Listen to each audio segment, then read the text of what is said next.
Ձեզ սիրելի հայրենակիցներ, այսօր մեր հյուրն է հայագետ Արմեն Դավթյանը, բարև պարոն Դավթյան։ Այսօրվա մեր զրույցը նվիրված է Բերձորի ազատագրմանը հիմնականում, մոտ են մայիսի 18-ը, մենք գիտենք, որ 92 թվականի մայիսի 18-ին Շուշիի ազատագրումից հետո ազատագրվեց նաև Բերձորը, Լաչինը, և դա մեծ իրադարձություն էր այդ պատերազմի ամբողջ գործընթացների մեջ, քանի որ տեղի ունեցավ միացում ըստ էության։ Մենք, եթե հիշում եք, մենք մեր հանրահավաքները շատ կրկնվող կարգախոսը եղել է միացում։ Եվ ըստ էության այդտեղ տեղի ունեցավ միացում և շատ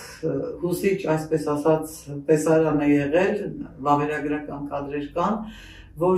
Շուշիից և Գորիսից մեր ազատամարտիկները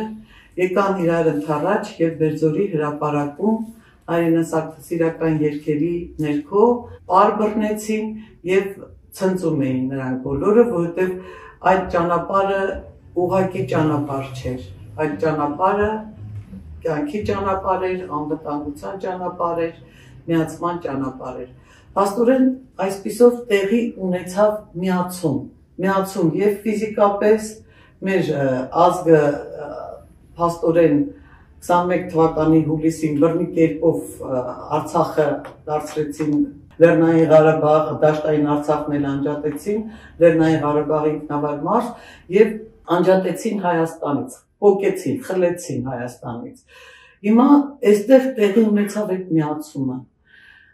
Խոսենք այս միացման մասին, հայը միացան նաև իր ինքնությանը, ըստ էության այդ Ղարաբաղյան շարժումը նաև հատկանշական է նրանով, որ հայը ըստ էության արթնացավ, իր ոգին արթնացավ, միացավ ինքն իր ինքնությանը։ Խոսենք սրա մասին։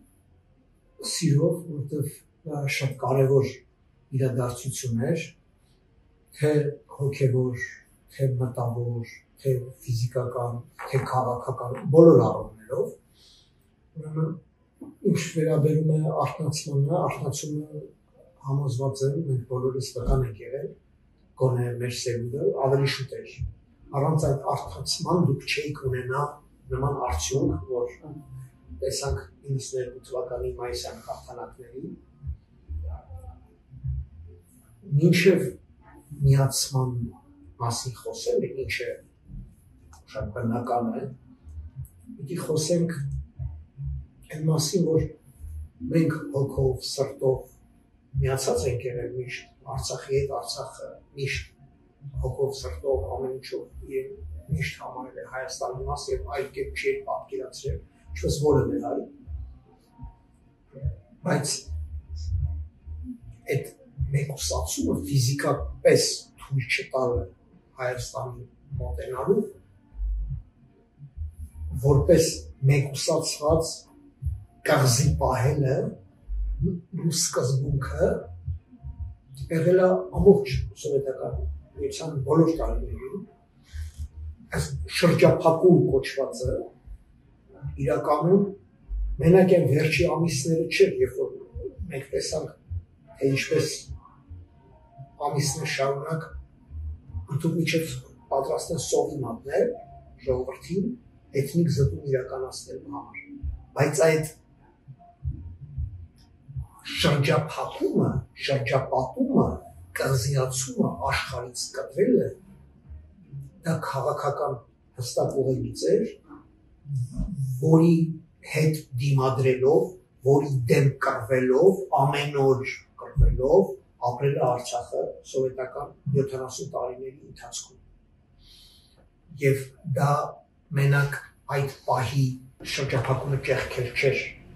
դա 70 տարիների շրջափակման ճեղքում էր։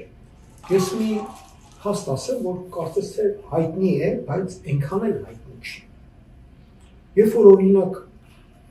Ադրբեջանի առաջին քարտուղար Հեյդար Ալիևը գալիս էր Հայաստան, ինքը կարող էր գնալ օրինակ Սիսիանի շրջան հանդիպել Ադրբեջան, Հայաստանում բնակվող ադրբեջանցիների հետ։ բայց ոչ մի անգամ Կարեն Դեմիրճյանը թույլ չի տվել գնալ Արցախ։ Մեր առաջին քարտուղարը իրավունք ուներ գնալ Բաքու, բայց իրավունք չուներ գնալ Արցախ։ Այն դեպքում կրկնում եմ, որ ցանկացած այցի ժամանակ գրեթե Ալիևը որ գալիս էր Հայաստան, կարող գնալ հանգիստ Հայաստանի շրջանում դնում էր եւ հանդիպում էր Հայաստանում բնակվող ադրբեջանցիների հետ։ Իսկ այդ թույլ չտվողով էր։ Ես ենթադրում եմ, որ Մոսկվան պիտի լիներ, որովհետեւ եթե Մոսկվայից չլիներ այդ արգելքը, Ալիևը մենակ չէր կարող նման արգելքներ դնել։ Այսինքն բաներ կար, որ Հայաստանի եւ Ադրբեջանի եւ Վրաստանի իրավասությունից վեր էին։ Ես ենթադրում եմ, ես չգիտեմ, բայց ես հենց այն փաստը, որ մենք մի անգամ նույնիսկ այդ մասին հեռուստատեսություն պատմել է Կարեն Դեմիրճյանի կինը, որ ես շատ լավ հիշում եմ, որ ասում եմ, որ Ալիևին թույլ էին տալիս, ինքը գնում էր, ինքը ասում է, այդտեղ իմ հայրենակիցներն են եղել, նույնիսկ ասում եմ, ես այնտեղ եմ ծնվել, բայց Կարեն Դեմիրճյանին թույլ չէին տալիս։ Ես ուզում եմ ասեմ, որ շրջափակումը առաջի դեմքի, սովետական Հայաստանի առաջի դեմքը առաջի քարտուղար, առաջի դեմքի մակարդակով չէի թողում գնում Ղարաբաղ։ Սա շարունակություններ մի քաղաքականության, որը կոչված էր վերջնականապես ոչնչացնելու Արցախ։ Դրան մենք սկսեցինք դիմադրել եւ ես այդ շրջափակման մեջ կոփվեց մի նոր սերունդ, ձևավորվեց մի նոր միասնական հայ ազգ։ Ես այդ շրջափակման, երբ որ Արցախը շրջափակված էր, ժամանակ եղել եմ Արցախում, ես նույնիսկ հիշում եմ առաջին անգամ, երբ որ գրադ կրակեցի, ժողովուրդը չգիտեր գրադը ինչ է, ոչ ոք չէր տեսել գրադ։ Միայն Աֆղանստանում կրված տղաները ձայնից եւ պայթյունից սկսեցին մնացածին բացատրել, որ սա այսպիսի զենք է եւ դրա դեմ մենք ոչ մի փրկություն չունենք, պետք է ամբողջ քաղաքը իջնի նկողներ։ Եվ այդպես Ստեփանակերտը իջավ նկողներ ապրել։ Մենք ուղղաթիռներով էինք գնում, մեր ուղղաթիռների օդաչուները ֆանտաստիկ հերոսներ են։ Ես այդ ընթացքում ուղղաթիռով գնացել եկել, ես գիտեմ ինչ եմ ասում, դա մի ֆանտաստիկ վարպետներ էին, թե ինչ հրաշքով ձորերի, սարերի, տակից կրակում էին ուղղաթիռի վրա։ Ուղղաթիռը շատ խոցելի բան է, արագությունը փոքր է, բարձրությունը ցածր է։ Ես հիշում եմ մի անգամ, ուրեմն Ստեփանակերտի մոտ չես կարող իջնել, որտեղ Շուշիից կխփեն, Խոջալույից խփում են, Շուշիից խփում են։ Այսպիսի շրջափակման մեջ էր Ստեփանակերտը։ Մալիբեյրում, որ բառացիորը Ստեփանակերտի թաղամաս էր, դա էլ էր։ Այն սովետի ժամանակ, որ ասեցին, չգիտեմ, կես միլիոն, թե կես միլիարդ հող ենք տալի Ղարաբաղի սոցիալ-տնտեսական զարգացմանը, որ Գորբաչովը հայտարարեց, իրականում այդ փողը ամբողջը տվել էին Ադրբեջանին, Ադրբեջանը տանել էր, ամրացրել էր իր բնակավայրերը, Խոջալու, Մալիբեյրու, Շուշի եւ այլն, եւ Հայաստանից ադրբեջանցիներ, մցխետի թուրքեր հիմնականում տարելցրել էին այնտեղ։ Ուրեմն մենք վայրիչք էինք կատարում մի հատ դրի ուրիշ տեղ, հետո գիշերով մեքենայով գալիս էինք Ստեփանակերտ։ Այսպիսի շրջափակում էր։ Մենք պատկերացեք, որ իբր մենք զինվոր ենք, մեզ պետք է գոնե կերակրեն, որ ուժ ունենանք, մենք ամիսներով բան ենք կերել։ Խաշած կորկոտ, առանց հաց, առանց ոչ մի բան, ուտ էին։ Մեկ էլ բան կար։ Աղտիրած էին ասում, թթու կաղամ։ Այդ մարդիկ ուտելիք չունեն, մենք էլ ուտելիք չունեն, ոչ ոք ուտելիք չունեն։ Պատահական չի այդ, ես միշտ ասում եմ այդ ռուսական զորքի այդ օպերացիայի անունը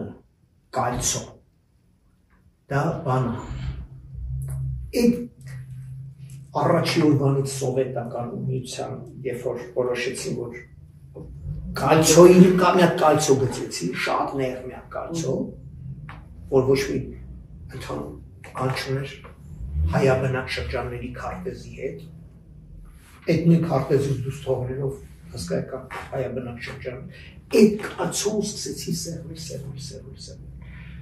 Ու 92 թվականին այդ կալցոն էր, որ մենք չկտրել ենք, ուղղակի պայթացրել ենք, քայքայել, ջնջխել շպրտել ենք այդ կալցոն և դա մեզ չեն ներել դեռ։ Նույնիսկ այսօր։ Այո, վաղներ չեն ներելու, որովհետև մենք դա արել ենք։ Ոչ թե մենք սպառնացել ենք, որ կանենք, մենք դա արել ենք։ Եթե նա արդ մի բան մի անգամ արել է, դա նախադեպ է, կաչուն եմ սարկած կալցոնը, դա հաջորդի միասնության, հզորության, ոգու, միանքի, ամեն ինչի լավագույն դրսևորումների մի հատ հրավառություն էր, որ շատերը շլացան, նաև մերոնցից ոմանք այդ էյֆորիայի մեջ ընկան, որ հենց պետք չէր, Մարտակոչը Ավետիք Իսահակյանի, Մարտակոչի ամենաուժեղ տողը, իմ կարծիքով, գիտեք որն է, որ ասում է գիծեք քնում են գետերն ու քամին, սակայն չի քնում երբեք թշնամին։ Գետերն ու քամին քնում են, թշնամին չի քնում, այսօր էլ չի քնում։ Հիմա մենք ստեղ նստած խոսում ենք, իրանք դավեր են ուտում, իրանք գործը էդ է, իրանք ապրելու իմաստը, շնչելու ձևը, ուղեղի ուղղվածությունը, բարոյական նկարագիրը էդ է։ Իրանք գիշերը չեն քնում, իրանք մտածում են ինչ վատություն կարելի է անել ու ինչքան այլասերված է մարդու ուղեղը, այնքան նուրբ դավադրություններ կարողանում մտածել։ Հասկանում եք, նորմալ մարդու մտքով այդ իսակ այլանդակություններ չի կարող ասել, որպեսզի դուք նման բան մտածեք, դուք պետք է բավականաչափ փչացած լինեք նման բաներ մտածելու համար, հասկանում եք, եկեք 150,000 ժողովրդի շրջափակենք, ջուրը կտրենք, լույսը կտրենք, էլեկտրոէներգիան, ինտերնետը կտրենք, սահմանները փակենք, օդը փակենք, թող մանուկ, մեր ու մանուկ սովամահալն է։ Այդ սովամահալնելու ամեն օր էլ ձեռ առնենք, վիրավորենք ու ասենք պիտի հանձնվենք։ Եվ դա այդ ընթացքում վճարել բոլոր նրանց, ովքեր ամբողջ աշխարհում խոսում են այն մասին, որ դե հայերը համահանեցին էլի։ Այդ էլ լավ մտածված, նախորդ վճարված։ Իրանք չեն կարող հանդուրժեն, որ թուրք բոլշևիկ է։ Դաշինք ձևավորվեց եւ առաջին համաշխարհայինից հետո հայ ժողովուրդը փորձեց եւ հաջողեց ինչ-որ բան հետվել։ Իր նահանջած ինչ-որ մի տարածքից հակահարձակման անցնել։ Այն դա էր, որ եթե դուք սեղմվել եք, դարել եք շատ ամուր եւ հիմա զսպանակի պես սկսում եք բացվել, դա շատ վախենալու բան է։ Այսօր Ղարաբաղը, վաղը ուրիշ բան կուզեք, մյուս օրը էլ ավելի մեծ բան կուզեք, այդ արդեն չեղավ։ Դա արդեն այդտեղ խառնվում են շատերը։ Նույնիսկ նրանք, ովքեր առանձնապես ուշադրություն չէին դարձնում հայ-ադրբեջանական, իրանցից հեռու մի հատ կռիվ էր, ասում են, դե վայրենիներ են սարերում իրար գործում են թողորք։ Կային այդպիսի հեռու երկրներ, ոնց պետք չի դատապարտել։ Գիտեք, այսօր Աֆրիկայում պատերազմներ են գնում, որ Հայաստանի բնակչությունը նույնիսկ տեղյակ չի։ Հետաքրքիր չի դա։ Որ հետաքրքիր տեղյակ կլինենք, ինչքան մարդ է մեռնում հենց այսօր Աֆրիկայում այդ պատերազմներից, բայց մեզ հետաքրքիր չի, չգիտենք։ Այդ հենց այս պատերազմը լիքը մարդու հետաքրքիր չի, նույնիսկ չգիտենք։ Կարող գիտենք ասել հանդերձ ժանդարմի։ Երբ որ հայը հաղթում, նոր ռազմաքաղաքական իրավիճակ է ստեղծվում տարածաշրջանում, եւ դա անում է հայը իր կամքով։ Դա ուրիշները չպլանավորեն։ Ուրիշները արդեն պետք է նոր ռազմաքաղաքական իրավիճակից ելնելով փորձը կողմնորոշել։ Հիմա այս նոր իրավիճակին ո՞նց է վերաբերվելու։ Այս հայերը Իսկ խենց էս միասնական, որտեղից էս միասնությունը։ Մեկ էլ պարզեց, որ այս կուսակցությունները, որ արգելված էին սովետի ժամանակ, դա մեզ օգուտ է եղել։ Ես այսօր կատակով եմ ասում, բայց երբ որ ոչ մի կուսակցություն չկա եւ բոլոր կուսակցությունները արգելված են, մի հատ կոմունիստական կուսակցությունը, որ իրականում գոյություն չունի, բոլորն են գիտեն, այս պայմաններում ի՞նչն է բոլորին միավորում, բոլորս հայ ենք։ Այո։ Ոչ մի գաղափարախոսական, կազմակերպական, կուսակցական տարբերություն չկա։ Այո, կան լիք կազմակերպություններ, բայց որոնք լրացնում են իրար, փոխանակ իրար դեմ պայքարելու, լրացնում են իրար։ Առաջին, ուրեմն պետք է իսկական այնց կուսակցություններ ու կազմակերպություններ ստեղծել, որ պարակտվեն, ոչ թե իրար լրացնեն։ Մենք կարողացանք փոխել տարածաշրջանում իրավիճակը, այդքան ուժ ունեինք, այդքան կամք ունեինք, այդքան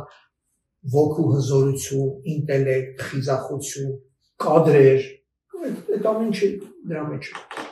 կուտակված էներգիա, որ շատերի ստիպեց նորովի նայել տարածաշրջանին եւ փոխել իրենց վերաբերմունքը։ Թշնամու երբեք չկա։ Այս իմաստով դա մեծ հաղթանակ էր, դա փառավոր հաղթանակ էր, որը այսօր մենք դառնացած ենք, մեր աչքի առաջ լիքը բաներ են կատարվում, մենք այսօր չենք կարողանում լիարժեք, լիաթոք բարձրաձայն ասել, թե դա ինչ հաղթանակ էր, որովհետև այս պահին մենք վերջին նահանջի տրամադրության մեջ ենք, բայց դրանից ամենևին էլ չի բխում, որ դա փոքր հաղթանակ էր, կամ պակաս կարևոր հաղթանակ էր, կամ այդ հաղթանակի արդյունքները այլևս մերը չեն։ Հաղթանակը կա։ Այդպես չի, դա փորձ է, դա փորձ էր եւ ճանապարհ ցույց, որ մեզ պիտի ցույց տա աղվա մեր հաղթանակների ուղին։ Որն է այդ հաղթանակի ուղին։ Կազմակերպությունները, կուսակցությունները պետք է լրացնեն իրար, ոչ թե իրար դեմ, ոչ թե խանգարեն։ Հաջորդի տարբեր հատվածները լրացնեն իրար, ոչ թե պակադրվեն։ Մեր ժողովրդի լավագույն զավակները կռվողներն են, մարդիկներն են։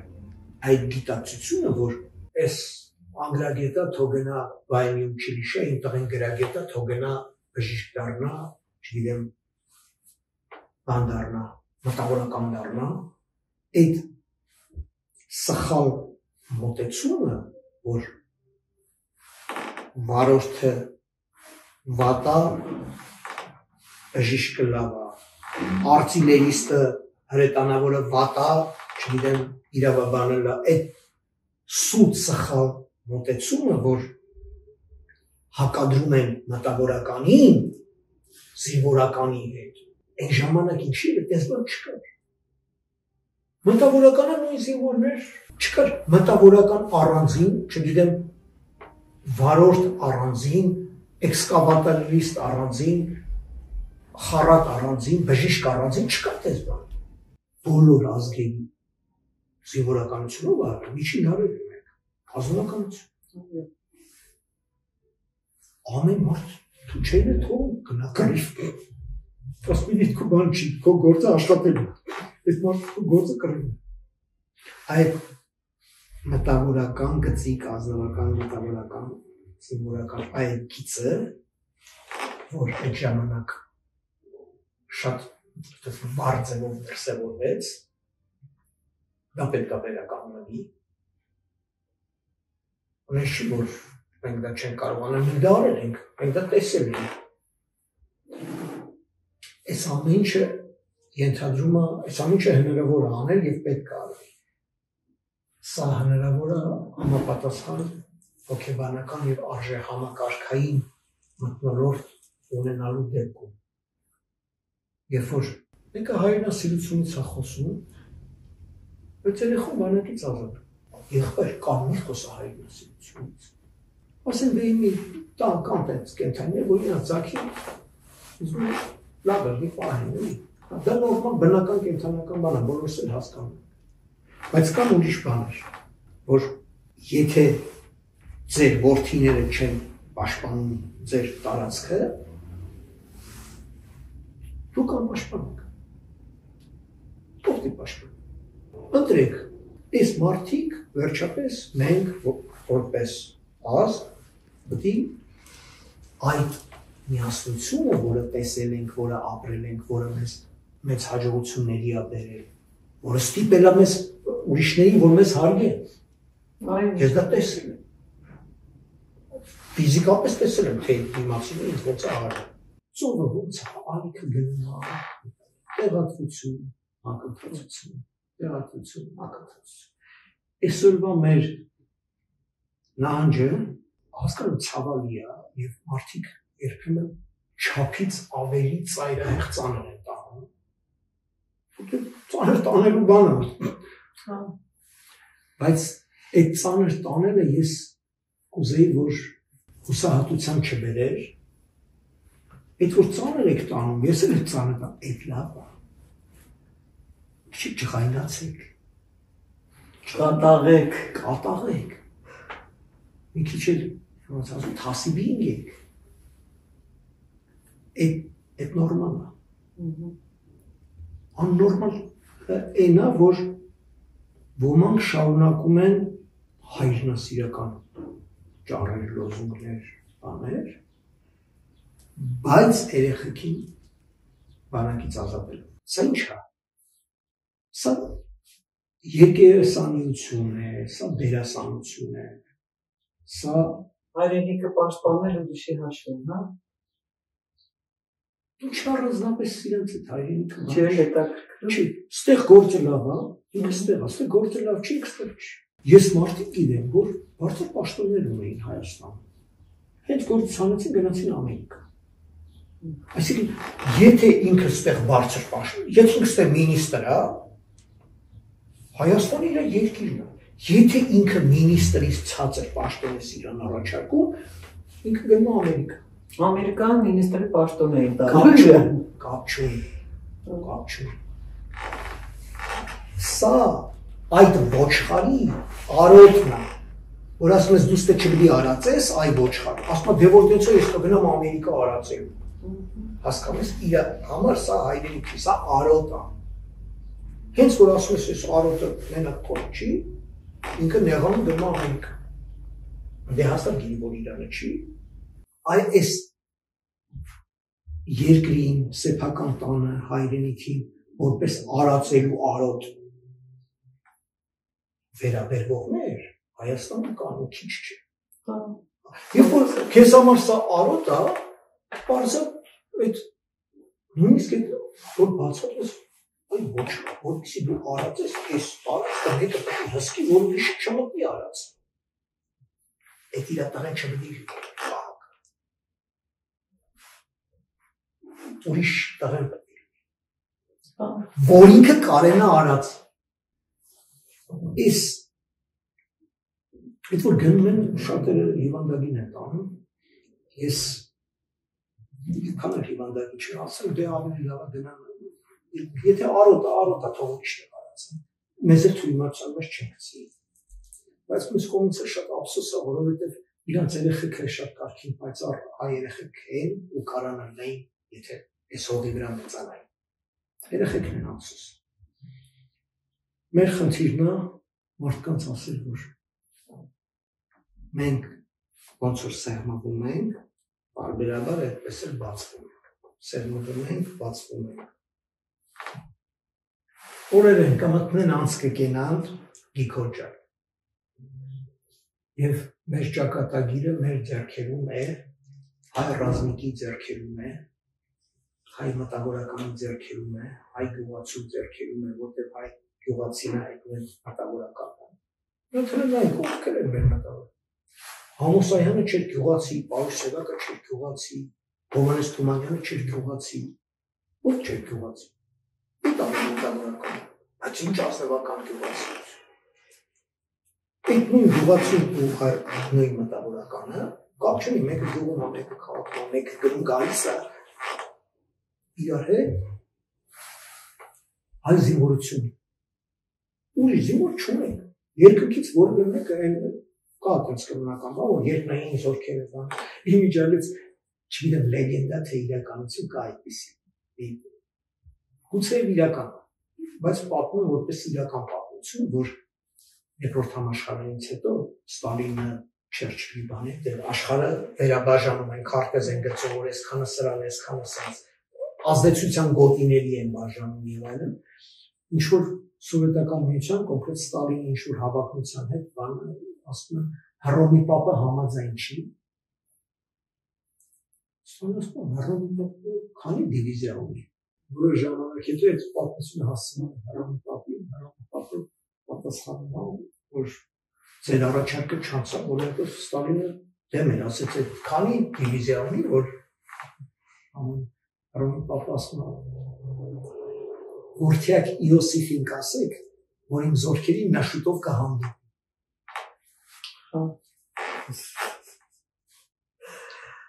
Այդ երկնային զորքերին որ մի կողմ թողենք, լավ դիվիզիաները Էլի մենք ենք, հայ գյուղացին, հայ մտավորականն, հայ բանվորը, էլի մենք ենք, ուրիշը չկա։ Եթե մենք մեզ ճիշտ արժանապատիվ խելամիտ ենք պահում, ոչ թե սովորում ենք այն ինչ որ մեզ պետք չի։ Մենք համասարում լիքը բան են սովորում, որ ոչ մեկի պետք չի։ Մինչև սովորում ավարտում են, բարձում է այդպես մասնագիտությունը չկա արդեն։ Շուտով լիքը մասնագիտություն թարապես վերանալու է։ Բայց այդ թղթի կտորը ստանում են։ Մենք պետք է քիչ զբաղվենք այդ ձևական թղթի կտորներով, ավելի շատ սովորենք այն ինչ որ մեզ պետք է։ Սովորենք նոր 21-րդ դարի պայմաններին համապատասխան կռվել, 21-րդ դարի տեխնոլոգիաներին համապատասխան եւ օգնությամբ եւ կիրառմամբ աշխատել, զարգացնել մեր երկիրը, ոտի կանգնել, Հովհաննես Թումանյանը ոնց էր ասում։ Մենք դեռ բանում ենք աշխարհին ասելու։ Մենք աշխարհին բանում ենք ասելու։ Մինչդեռ ոմանք այդ մասին գիտեն, դրա համար իրանք էլ են շտապում, որ մենք չհասցնենք, բայց մենք կհասցնենք։ Սիրտս է դա վկայում։ Ցավոք սա։ Մենք այնքան արխայնացել ենք, կներեք օտար բառ եմ ասում, որ ժողովուրդը հասկանա։ Պետք չի արխային լինել։ Ինչքան էլ մենք հավատ ունենք մեր ուժերի նկատմամբ, վստահ ենք, ասելիք ունենք, էներգիա ունենք, գործ ունենք անելու, ունակություն ունենք անելու, բայց երբեք պետք չի արխային լինել։ Այդ արխային եղած որոշ մարդկանց մենք բոլորս տեսել ենք, որ այդ արխայնության որ այդպես չի կարող լինել։ Տեսել եք, որ եղավ, լավ էլ եղավ, լավ էլ եղավ։ Ուրեմն այդ ավելի լավը մենք ունենանք վտանգի այդ սուր զգացողությունը, չբթացնենք այդ զգացողությունը։ Այո, լինենք։ Այո, մենք պետք է միշտ զգոնել լինենք, երբեք արխային չլինենք, որովհետև թշնամին գիշերը չի քնում։ Մենք կարող ենք մեզ թույլ տալ, մի երկրամ քնենք, բայց ոչ ամեն։ Իրանք թող չքնեն, այդպես մի օր ուժասպառան լինելու կարծեմ, այլ չքնելու։ Դեռ որ դու թշնամին որ գետերը քնում են, քամին քնում է, իրանք չեն քնում։ Մի օր ուժասպառան բարձրանում։ Մինչև իրանց բարձրանելը մենք պետք է մեր զգոնություն չկորցնենք։ Ինձ թվում է սա ամենակարևորն է, որովհետև եթե մենք երբ որ մենք ունենում ենք այդ վտանգի զգացողությունը, այդ ամբողջ նոր խոսում ենք, չէ՞, ազգային հասնություն, նույնիսկ ֆիզիկապես բերեցինք զորով, միացրեցինք Արցախը Հայաստանին, այդ օղակը կեղքեցինք, բայց դա ինչի արդյունք է։ Վտանգի սուր զգացողության, որ սա վերջն է։ Եթե հիմա մենք սա չանենք, սա վերջն է։ այդ վտանգի այդ սուր զգացողությունը որ չլներ, այդ ժողովրդին էլ մենք չենք բերել։ Այսինքն վտանգի զգացողությունը պետք է լինի, որովհետև այդ վտանգը կա։ Դա ընդհանրապես բան իրականության զգացողությունը չկորցնել է նշանակում։ Դա չի նշանակում խոճապ, դա չի նշանակում վախենան կամ չի մոխի լծեն տխրի, չէ։ Դա նշանակում է գիտակցել օրվա սպառնալիքները, կառավարել, փորձել այդ սպառնալիքները եւ ուժ կուտակել դրանք վերացնելու համար։ Այո։ Իսկույն այսօր սա է մեր ապրելու ձևը, մենք սա պետք է լինի։ Ես այդպես եմ անձամբ ես եւ կարծում եմ որ ամեն մեկը մեկ էլ մի բան կա, ես չեմ թողում, փորձում չթողում։ Եվ դա իրանց հաջողվում է շատ մեր ճշտամին հաջողվում, ես փորձում թույլ չտալ որ մենք ստրատեգիական մի քիչ երկար պլանավորում անենք։ Իրեք որ օրականացնում վաղը կրակելու ձեր վրա, դուք չեք կարող 10 տարվա, 20 տարվա, 30 տարվա պլանավորել։ Ամենայն դեպս եթե նույնիսկ չեն կրակել, ասեն ասեք թող չպլանավոր։ Էլի վնաս կա։ Չեք կրակելու, ասեք կրակել։ Թող անհանգստան։ Թող ողջ բանի մասին չմտածեն։ Թող այդ կենթանական անասնական վախը բռնապետերի գործիքն է դա բոլոր։ Որտեղ իրանք ոչ մի փաստեր չունեն։ Ոչ արվեստ, ոչ գիտություն, ոչ հարստություն, ոչ բարոյականություն, ոչ իման իրանց հետաքրքիր չի, իրանց պետք է իշխանություն, այդ իշխանության համար էլ ոչ մի հիմնավորություն, բացի իրանց հպատակների եւ հարևանների վախ։ Եթե նույնը դու չվախենաս, դու միջոցներ ես ձեռնարկում, դրա դեպ քո կյանքը հարամ է։ Իրանց այսքան էլի կա, քո կյանքը հարամ են արել, այսքան քո զարգացումը կանխել է, թեկուզ հետ են գցել մի տարի, էլի լավ է, 10 տարի են հետ գցել, շատ լավ է, 5 րոպե են հետ գցել, էլի չար է, 2 րոպե են հետ գցել, էլի լավ է, էլի վատություն են կարել։ Սա է իրանց դավանանքը, աշխատանքոճը, ուղղությունը։ Մենք այս իրավիճակում կարող ենք նաև ստրատեգիական պլանավորում 15 տարի, 20 տարի, 30 տարի հետո ինչ անել։ Ես հիշում եմ 14 թվին, մի 10 տարի առաջ, ընկերոջս հանդիպեցի, զանգեցի ասի հանդիպենք, հանդիպեցի, իրան նվիրեցի 500 էջանոց բառարան, շուներեն, հայերեն ընդհանրությունների բառարան 14 թվին։ Ուզեցի իրան ասի, ես եմ գրել կտանից կկարտաս 2000 ծանոց հայերեն բառացներ, վերջ առաջ եմ անգևել։ Ես խիստ գրել։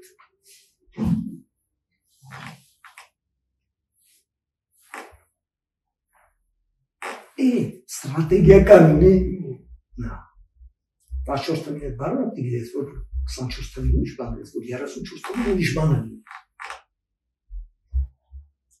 Որպեսզի դու 34 թվին ասես, սենց է, բելի 14 թվին էնի տպած ես։ Ես անձնական իմ օրինակով եմ ասում, որ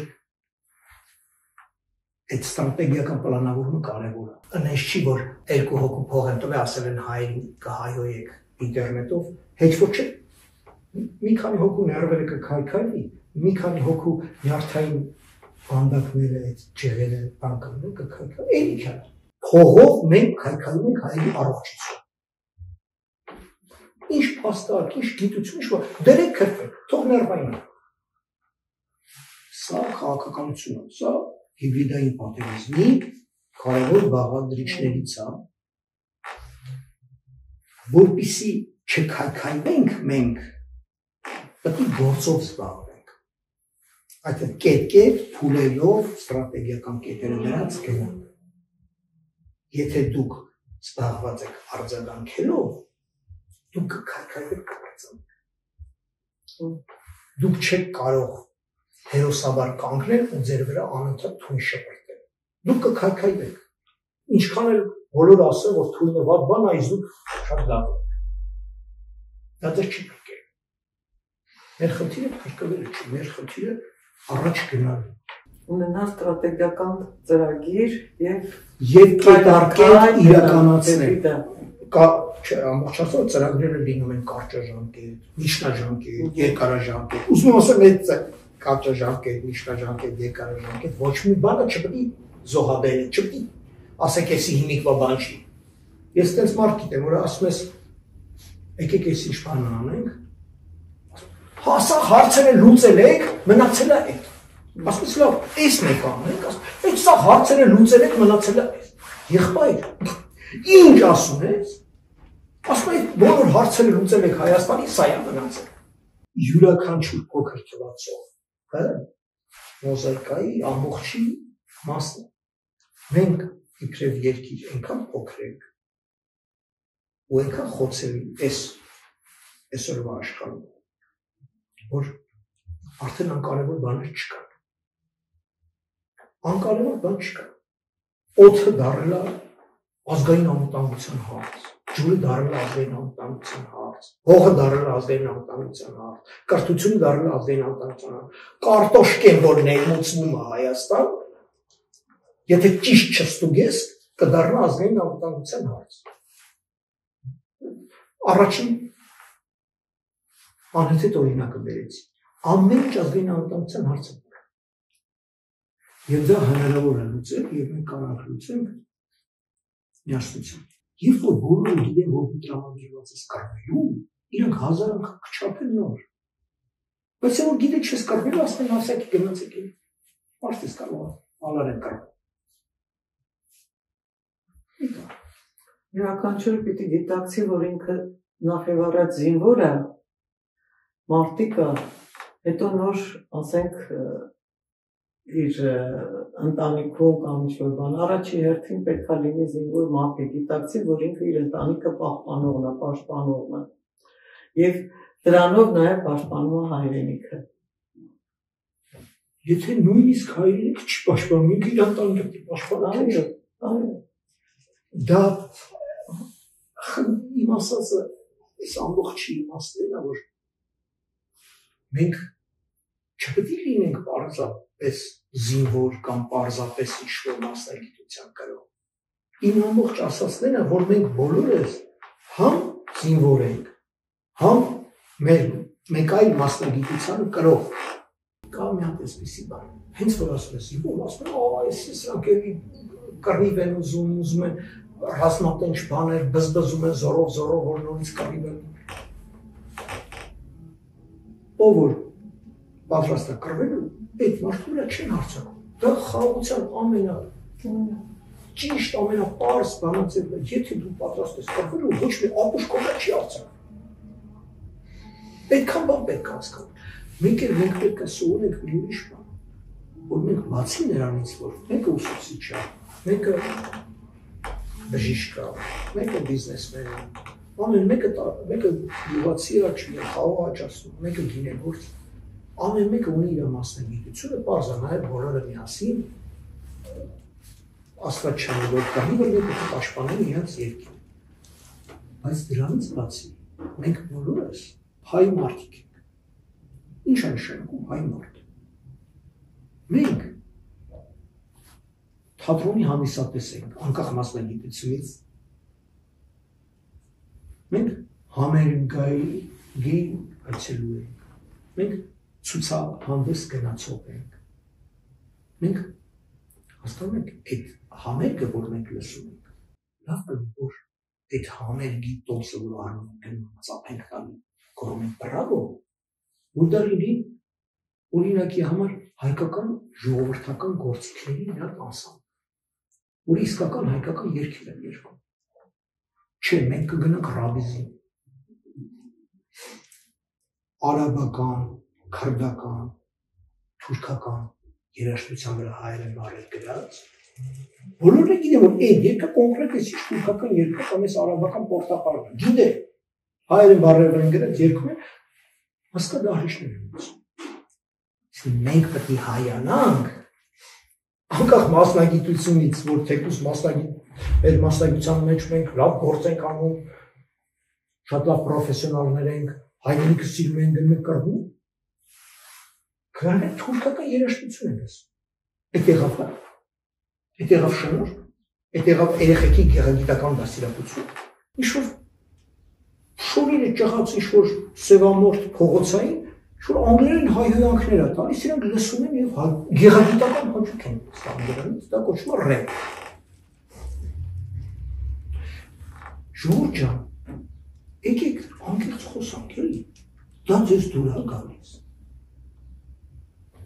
Թե դուք ուզում եք նորաձև երևաք։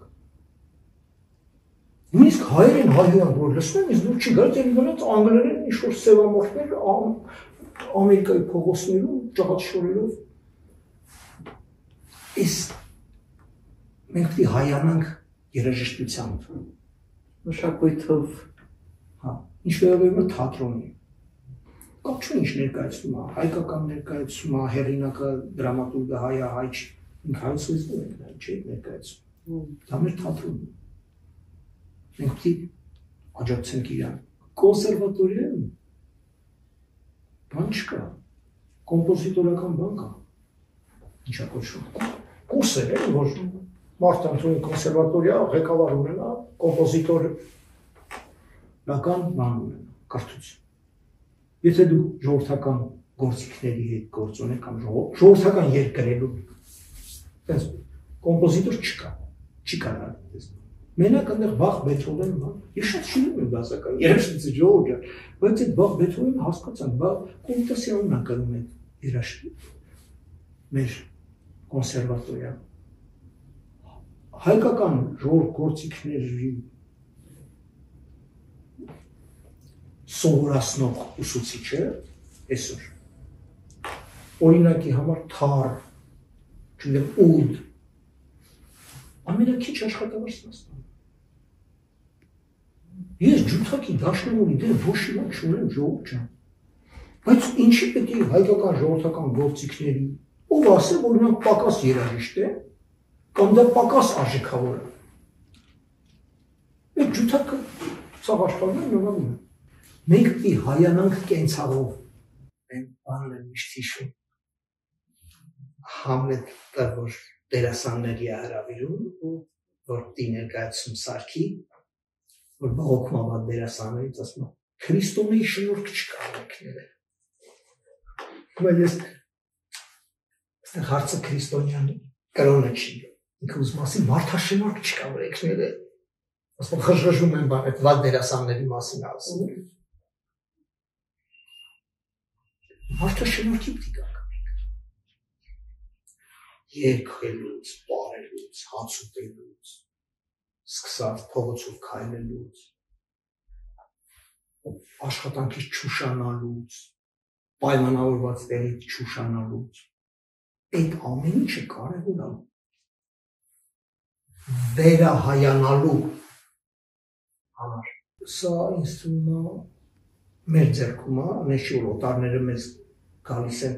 ատրճանակը պահում են մեր գլխին, ասում են կգնաս են ռաբիզի տոմսը կարնես, նստած տեղը համերգա դահլիճում սենց բաներ կանես։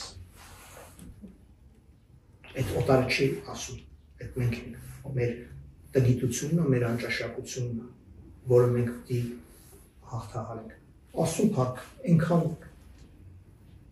երաժշտական, ընդհանրապես մշակութային այնքան արժեքներում է անճաշակ նախանձում։ Կնախանձի, եթե տեղյակ է։ Ով որ տեղյակ է, գիտի այդ հարստության վրա նստած անգլերեն հայհոյանքներ ենք լսում և հաճույք ենք ստանում, գեղագիտական։ Դա դրա վերջը տիպեր։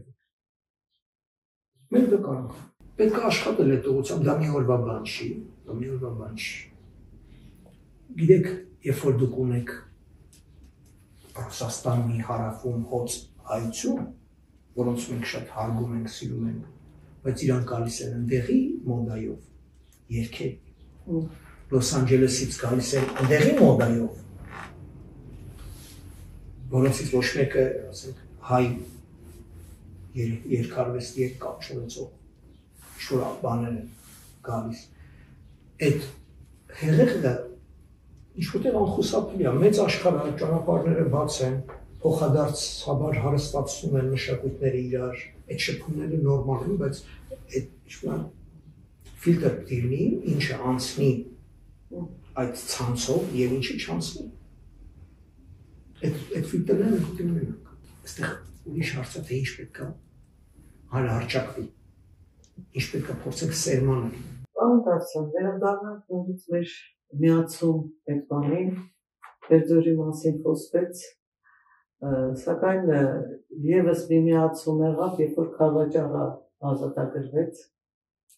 Խոսենք դրա մասին եւս, որտեղ փաստորեն եղավ երկու ճանապարհ Մարզահայաստանի կապով։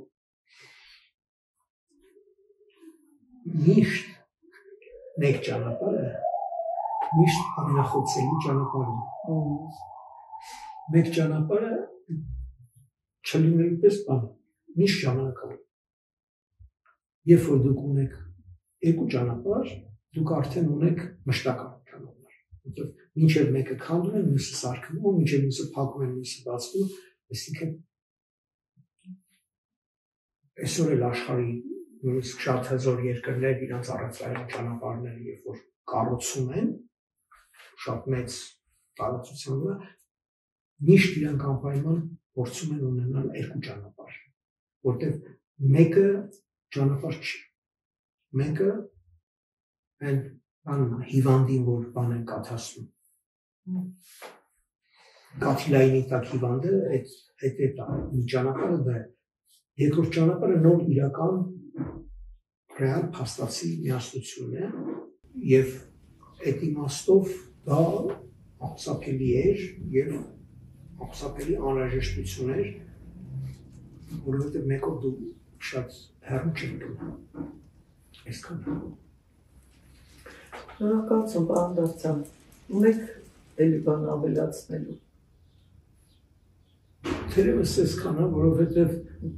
եւ եթե խոսենք այնքան բան կա խոսելու մեր ներկան շատ հետաքրքիր է շատ բարդ է ծանր է բայց հետաքրքիր է եւ խոսելու շատ բան կա այնպես որ մնացածը թողենք հաջորդ հանդիպմանը շնորհակալություն տեսություն սիրելի հայրենիք